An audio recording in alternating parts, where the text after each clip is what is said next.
One, एक बार के लिए आप लोग मुझे इग्नोर कर देना, लेकिन इस वीडियो को बिल्कुल भी इग्नोर मत करना। आज के इस वीडियो में मैं आपको क्लास 10 आईसीएसई बोर्ड के सारे इंपॉर्टेंट चैप्टर्स बताऊंगा, सारे सब्जेक्ट्स के। तो चलिए स्टार्ट करते हैं इस वीडियो को। लेकिन उससे पहले अगर आपने अभी तक हमारे चैनल को सब्सक्राइब नहीं किया है ना, तो डेफिनेटली कर लीजिएगा। यहाँ पर आपको ऐसे ही और अमेजिंग वीडियोस देखने को मिलते रहेंगे। तो गाइस हम लोग स्टार्ट करते हैं इंग्लिश लिटरेचर से, ठीक है, ट्रेजर चेस्ट से। तो ट्रेजर चेस्ट में क्या है, आपके पोएम्स हैं और शॉर्ट स्टोरीज है। तो आपको मेनली क्लास 10 में आपको 5 शॉर्ट स्टोरीज और 5 पोएम्स पढ़ने होते हैं, ठीक है। 5 शॉर्ट स्टोरीज एंड 5 पोएम्स आपको पढ़ना होता है, ठीक है। मतलब haunted houses, the glove and the lions, when grade 3 falls, a considerable respect, the power of music. मतलब ये 5 पोएम आपको यहाँ पर पढ़ना पड़ेगा क्लास 10 में। तो इन 5 में से भी मैं आपको 2 इंपॉर्टेंट पोएम बता देता हूँ, जो बहुत ज़्यादा चांसेस है एग्जाम में आने के, 99% चांसेस है एग्जाम में आने के। उसमें से पहला है हॉन्टेड हाउसेस और दूसरा है द पावर ऑफ म्यूजिक, ठीक है। ये 2 जो पोएम है ना, बहुत ज़्यादा इंपॉर्टेंट है। बाकी सब भी आप पढ़ लेना, मतलब ऊपर ऊपर पढ़ लेना, ठीक है। लेकिन ये दोनों पोएम जो है ना, ये आप बहुत डिटेल में पढ़ना, haunted houses and the power of music. एकदम 99% चांस है कि यही 2 पोएम आएंगे। शॉर्ट स्टोरीज में बता देता हूँ क्या क्या इंपॉर्टेंट है। गाइस शॉर्ट स्टोरीज में आपका एक तो विद द फोटोग्राफर, ये वाला इंपॉर्टेंट है, एंड द पेडिस्ट्रियन। ये 2 शॉर्ट स्टोरी जो है, ये दोनों ही इंपॉर्टेंट है, ठीक है। चैप्टर 11 एंड चैप्टर 14 ये दोनों बहुत इंपॉर्टेंट है। बाकी सब ये आप पढ़ लेना, लेकिन ये दोनों जो पढ़ना है आपको एकदम डिटेल में पढ़ना है, ठीक है। With the photographer and the pedestrian, ठीक है। तो ये 4 जो है ना, ये जो 2 पोएम हो गए और ये 2 शॉर्ट स्टोरी हो गए, एकदम 99% चांस है आपके एग्जाम में आने के, ठीक है। तो आप लोग इसको बहुत अच्छे से डिटेल में पढ़ो। और बता देता हूँ आपको, जूलियस सीजर के लिए तो आप लोग सारे 3 एक्ट है, तीनों एक्ट आपको पढ़ने पड़ेंगे, ठीक है। एक्ट 3, एक्ट 4, एक्ट 5, तीनों ये सारी सीन्स आपको पढ़ने पड़ेंगे, क्योंकि जूलियस सीजर एक पूरी तरह से कहानी जैसा हो गया ना, एक नॉवेल है, मतलब सब कुछ इंटरलिंक्ड है ना। अगर आप एक्ट 3 नहीं पढ़ोगे तो फिर एक्ट 4 आपको समझ नहीं आएगा, एक्ट 4 नहीं पढ़ोगे तो एक्ट 5 समझ नहीं आएगा, ठीक है। तो तीनों ही एक्ट बहुत इंपॉर्टेंट है ना। एटलीस्ट आप जूलियस सीजर अच्छे से कर लो पूरा, ठीक है। और ज़्यादा उसमें से अगर आप बोलोगे कि उसमें ज़्यादा क्या इंपॉर्टेंट है, मैं बता देता हूँ। एक्ट 3 का जो सीन 1 है ना, वो इंपॉर्टेंट है, एंड एक्ट 4 पूरा इंपॉर्टेंट है, ठीक है। एक्ट 5 ज़्यादा इंपॉर्टेंट नहीं है, एक्ट 5 जो है वो ज़्यादा इंपॉर्टेंट नहीं है, ठीक है। उसको बस आप पढ़ लेना, ऐसे ही ओवरव्यू है ना। बट पढ़ना आपको सारे पढ़ेंगे तभी आप आंसर्स अच्छे से कर पाओगे। अब बात करते हैं हिंदी की।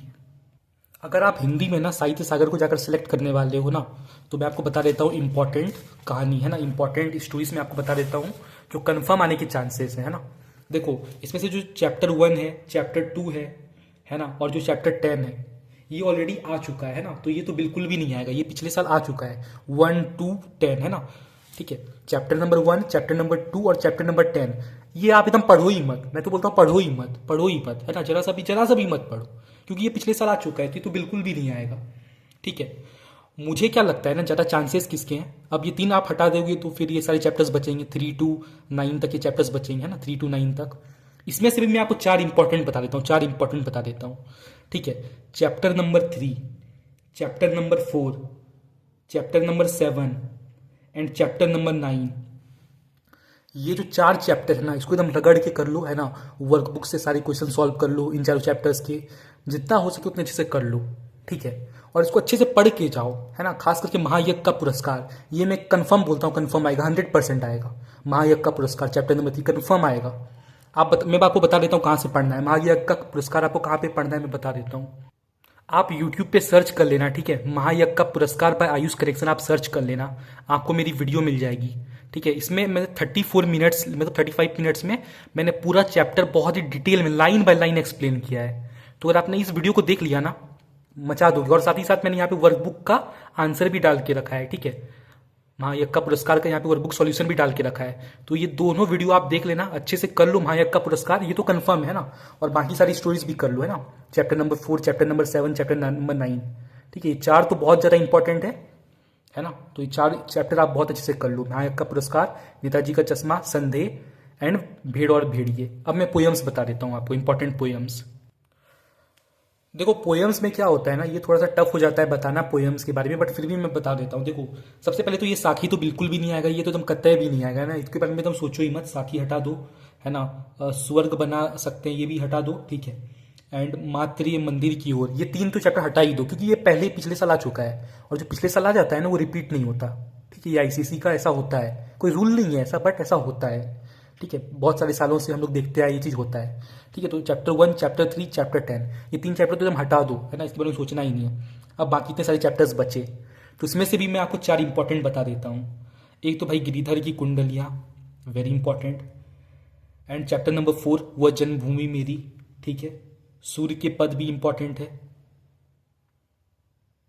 देन विनय के पद भी नहीं, विनय के पद छोड़ दो, विक्षुक यहाँ पे इंपॉर्टेंट है। ठीक है, तो chapter number 2, chapter number 4, chapter number 6 and chapter number 8, ये 4 पोयम बहुत ज़्यादा इंपॉर्टेंट है ना। इन चारों पोयम को आप अच्छे से पढ़ लो। ठीक है, आप मेरी हिंदी वाली वीडियो देख लेना एक बार। ठीक है, अगर आपको लगे कि मैंने अच्छा पढ़ाया है तो मुझे बता देना कमेंट्स में, मैं और ये सारी स्टोरीज और पोएम्स में कवर कर दूंगा। ठीक है, आगे देखते हैं। और एक इम्पॉर्टेंट चीज़ मैं आपको बता देता हूँ गाइस, है ना, ये आपने तो देखा ही होगा अपने एग्जाम का टाइम टेबल। तो इसमें जो आपके जो साइंस है ना, साइंस का जो पेपर है आपका, है ना, साइंस का जो आपका पेपर है, फिजिक्स, केमिस्ट्री, बायोलॉजी, है ना, साइंस पेपर 1, साइंस पेपर 2, तो आप देखोगे यहाँ पे जो गैप डेज है ना बहुत कम है। 9 को आपका फिजिक्स होगा, 11 को केमिस्ट्री, 13 को बायोलॉजी, है ना। तो आपको साइंस में ना बहुत ज़्यादा ध्यान देना है, साइंस में बहुत ज़्यादा आपको ध्यान देना होगा। बहुत कम डेज का आपको गैप मिल रहा है ना। फिजिक्स में चलो आपको ठीक मिल रहा है, फिजिक्स में तो आपको ठीक मिल रहा है, वहाँ 2 को है फिर 9 को है, तो फिजिक्स में आपको ठीक मिल रहा है। लेकिन यहाँ पे केमिस्ट्री और बायोलॉजी, है ना, केमिस्ट्री और बायोलॉजी, ठीक है, केमिस्ट्री और बायोलॉजी में आपको ज़्यादा फोकस करना होगा। फिजिक्स में तो अच्छा खासा दिन मिल रहा है ना, दो को है, मैथ्स का 9 को है, फिर फिजिक्स का, तो फिजिक्स में भी आपको अच्छा खासा टाइम मिल रहा है। केमिस्ट्री एंड बायोलॉजी एकदम रगड़ दो। ठीक है, केमिस्ट्री एंड बायोलॉजी को बहुत अच्छे से आप कर लो कवर अप। ठीक है, chemistry and biology very important. और इधर हिस्ट्री एंड ज्योग्राफी, ज्योग्राफी तो जो 5 चैप्टर होता है इंपॉर्टेंट, वो तो छोड़ो, है ना, हिस्ट्री भी। ठीक है, तो 3 सब्जेक्ट आपको बहुत अच्छे से करना है ना, chemistry, biology and history, civics, 3 को अच्छे से करो। ठीक है, कवर अप करो तीनों को, है ना, अभी टाइम बचा हुआ है, कर लो आप। आगे मैं आपको इंपॉर्टेंट चीज़ें बता देता हूँ। देखो इस हिंदी में तो आप मेरी एकदम पूरी तरह से बात मानकर जा सकते हो, क्योंकि वहाँ पे एमसीक्यूज आते नहीं है ना, जो मैंने चैप्टर बोल दी वो करके चले जा, हो जाएगा। लेकिन हिस्ट्री में ऐसा नहीं है ना, इसमें एमसीक्यूज आते हैं। लेकिन फिर भी मैं आपको कुछ इंपॉर्टेंट चैप्टर्स यहाँ से बता देता हूँ। एक तो भाई पहला चैप्टर बड़ा इंपॉर्टेंट है, first war of independence, very important, है ना। तो इन तीनों को मिला के आता है ना, तो मैं आपको सिर्फ इंपॉर्टेंट वाले बता देता हूँ। तो चैप्टर 1 इंपॉर्टेंट है। दूसरा यहाँ पे महात्मा गांधी वाला इंपॉर्टेंट है, Mahatma Gandhi and the national movement. ठीक है, ये चैप्टर इंपॉर्टेंट है। एंड फॉरवर्ड ब्लॉक, ये भी इंपॉर्टेंट है। ठीक है, लेकिन इससे बड़ा क्वेश्चन नहीं आता, नो बिग क्वेश्चन, इससे बड़ा क्वेश्चन नहीं आता है। ठीक है, लेकिन आप इन दोनों को मिलाकर करोगे ना तो हो जाएगा। ठीक है, इन दोनों को मिलाकर करोगे तो हो जाएगा। ठीक है, एंड देन ये फर्स्ट वर्ल्ड वार कर लेना, राइज ऑफ डिक्टेटरशिप कर लेना, यूएन वाला कर लेना, ये तीनों चैप्टर कर लो। यूनाइटेड नेशन से एक क्वेश्चन आता है 10 मार्क्स का। ठीक है, मैंने सबकी मार्किंग लिख दी है। ठीक है, 5 चैप्टर बहुत ज़्यादा इंपॉर्टेंट, मैं फिर से रिपीट कर देता हूँ, 5 चैप्टर बहुत ज़्यादा इंपॉर्टेंट है। एक तो chapter number 1, first war of independence, then Mahatma Gandhi and the national movement, 2 chapter हो गया। तीसरा है आपका फॉरवर्ड ब्लॉक एंड आईएनए। ठीक है, और independence and partition of India, ये भी कर सकते हो। ठीक है, and the first world war, rise of dictatorship, United Nations, major and, ये 3 चैप्टर है ना, ये 3 चैप्टर। तो ये सब आप कर लो, आपका 50 नंबर हो जाएगा। ठीक है, 80 में से 50 नंबर हो जाएगा। 15 नंबर का तो एमसीक्यू ही रहता है और बाकी शॉर्ट क्वेश्चंस रहते हैं। ठीक है, सिविक्स का बता देता हूँ आपको, सिविक्स का बता देता हूँ। देखो इसमें सिंपल सा रूल है, आप इसमें से 3 यूनिट है ना, 3 यूनिट में से कोई 2 यूनिट करके चले जाओ। 3 यूनिट है ना, तीनों यूनिट में से आप कोई 2 यूनिट अच्छे से करके चले जाओ, है ना। आई विल रिकमेंड आप एक तो पहला वाला तो करके ही जाना है, ये तो बड़ा इंपॉर्टेंट है, और ये वाला करके चले जाओ, है ना। एक तो ये वाला कर लो, एक ये वाला कर लो, आपकी मर्जी। ठीक है, जो आपको ठीक लगे कर लो, है ना, कोई 2 यूनिट करके चले जाओ। ठीक है, तो ये सिविक्स का हो गया। ज्योग्राफी के मैं इंपॉर्टेंट चैप्टर्स बता देता हूँ। ठीक है, ज्योग्राफी तो आप जानते ही हो ना, कोई 5 चैप्टर करके चले जाओ तो काम हो जाए, है ना। बस एमसीक्यूज का देख लेना, है ना, 1 शॉट देकर चले जाना यार एग्जाम से एक दिन पहले, है ना, सारी चैप्टर्स का, तो एमसीक्यू ईजिली हो जाएगा, है ना। फिजिक्स वाला सही देख सकते हो, है ना, कहीं से भी देख लो। ठीक है, अगर आप लोग बोलना मुझे अगर कोई चैप्टर अच्छे से डिटेल में पढ़ना है तो, है ना, बता देना कमेंट्स में, मैं पढ़ा दूंगा। ठीक है भाई, क्लाइमेट अगर करने का मन है तो कर लो, मैं तो स्किप करता हूँ भाई, क्लाइमेट अलग ही चैप्टर है ना। मतलब स्टार्टिंग बहुत ईजिली होता है, मज़ा आता है, आराम लगता है, बट फिर थोड़ा सा टफ हो जाता है। ठीक है, तो क्लाइमेट अगर आपको करना हो तो कर लो, नहीं करना तो स्किप कर दो। सॉइल रिसोर्सेज कर लेना, बहुत ईजी चैप्टर है। नेचुरल वेजिटेशन ईजी चैप्टर है। वाटर रिसोर्सेज ये भी कर लेना। ये तीनों चैप्टर अगर मिला के करोगे, ये तीनों चैप्टर अगर इजी लग रहा है आपको तो कर लो, ठीक है। तीनों को मिला के एक क्वेश्चन आता है 10 मार्क्स का। ये आपका 10 मार्क्स, ये हर एक चैप्टर आपका 10 मार्क्स का है, ठीक है। क्लाइमेट आपका 10 मार्क्स का आएगा। सारे चैप्टर से क्वेश्चन आ रहा है, ठीक है। अगर आपने सॉलिड रिसोर्सेज कर लिया तो आपका 10 नंबर हो जाएगा। नेचुरल वेजिटेशन कर लिया तो 10 नंबर। वाटर रिसोर्सेज कर लिया तो 10 नंबर। क्लाइमेट कर लिया तो 10 नंबर, ऐसे करके। और इसमें अगर 3 चैप्टर कर लिया, ये 3 चैप्टर, तो 10 नंबर, ठीक है। एक ही क्वेश्चन आएगा ना 10 नंबर का, ठीक है। फिर एग्रीकल्चर वाला अगर पार्ट कर लोगे तो 10 नंबर, पूरा पार्ट करना पड़ेगा, लेकिन ये बात याद रखना। तो इसलिए ये दोनों को स्किप ही कर दोगे तो अच्छा रहेगा, मुझे ऐसा लगता है। ट्रांसपोर्ट का लेना बहुत आसान चैप्टर है, सिर्फ एक चैप्टर से आएगा आपका 10 मार्क्स का क्वेश्चन, बहुत आसान है, कर लोगे, ठीक है। तो यहाँ पे मार्किंग मैंने लिख ही दिया है ना, कोई 5 आप कर लो, कोई 5 चैप्टर अच्छे से रगड़ के हो जाएगा आपका, ठीक है। और अगर आप वेस्ट मैनेजमेंट आपको लग रहा है ईजी है तो ये दोनों चैप्टर आपको करना पड़ेगा। ये 2 चैप्टर कर लोगे तो 10 मार्क्स हो गया है ना। 50 नंबर का आता है, तो आप लोग समझ गए बात को, है ना। 10 नंबर का एमसीक्यू आएगा, 10 मार्क्स का आपका टोपोग्राफी, 10 मार्क्स का मैप्स आएगा, ठीक है। तो ये ज्योग्राफी का हो गया, आसान है ना। बाकी गाइस फिजिक्स में तो मैं आपको बोलूँगा सारी चैप्टर इंपॉर्टेंट है, कर लो, है ना। फिजिक्स, बायोलॉजी, केमिस्ट्री, है ना, ये तीनों सब्जेक्ट में आपको खुद भी पता है क्या ही इंपॉर्टेंट है। केमिस्ट्री में study of compounds and organic chemistry important है।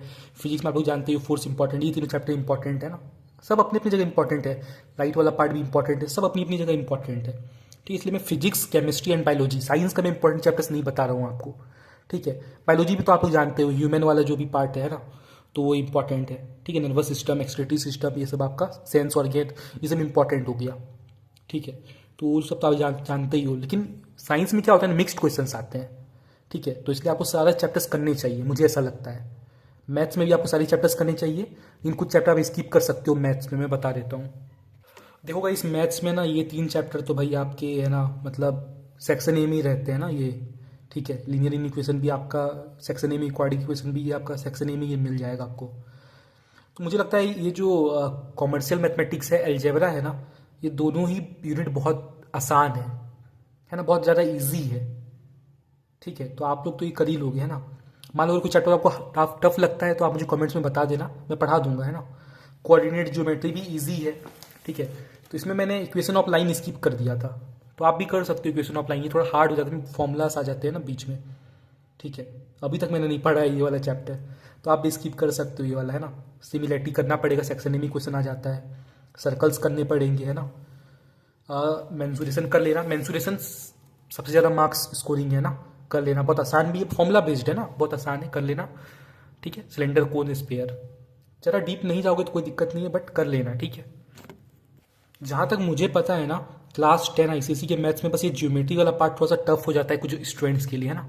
सर्कल कुछ समझ ही नहीं आता है ना, तो इसमें कुछ फॉर्मूला वगैरह कुछ नहीं होता ना, इसमें एकदम थ्योरी होता है, ठीक है। आपको समझ कर करना पड़ता है ना। सिमिलैरिटी में भी वही सेम केस है, समझ कर आपको करना पड़ता है, इसमें ज़रा आपको अंडरस्टैंडिंग चाहिए। बाकी सारे चैप्टर में क्या फॉर्मूला बेस्ड है, फॉर्मूला लगाओगे आंसर आ जाएगा, है ना। सिलेंडर में भी वही फॉर्मूला बेस्ड ही हुआ ना, फॉर्मूला लगाओगे आंसर, थोड़ा सा बस अंडरस्टैंडिंग चाहिए, बाकी फॉर्मूला लगाओगे। इधर तो एकदम पूरा समझने वाला है। तो आप लोग ट्राई करो कि आपसे ये सेक्शन अच्छे से कर लो, है ना। मैं आपको बोलता हूँ अभी जो टाइम बचा है ना, इसमें आप पहले यही सारे चैप्टर्स खत्म कर दो। बाकी सारी चैप्टर्स क्या है ना, कि अगर आप अभी नहीं कर पाओगे ना, कोई दिक्कत नहीं है। जो गैप डेज होंगे ना एग्जाम के बीच में, तभी आप कर लेना, है ना। मोबाइल में वन शॉट भी देखकर चले जाओगे ना तो बाकी सारे चैप्टर्स हो जाएंगे, बट ये नहीं होगा, है ना। ये बहुत एकदम थ्योरी पार्ट है, इसको एकदम अच्छे से समझना पड़ेगा टाइम देकर। तो आप इन सारे चैप्टर्स को कर लो अच्छे से, ठीक है। एंड फिजिकल एजुकेशन में मैं बोलूँगा सारे चैप्टर्स इंपॉर्टेंट है। अगर आपको फिजिकल एजुकेशन पढ़ना है तो उसके लिए आप मुझे कमेंट कर देना, मैं फिजिकल एजुकेशन पर वीडियो बना दूंगा। आई होप आपको वीडियो पसंद आया होगा। वीडियो पसंद आया तो वीडियो को लाइक, शेयर एंड सब्सक्राइब जरूर कर दीजिएगा।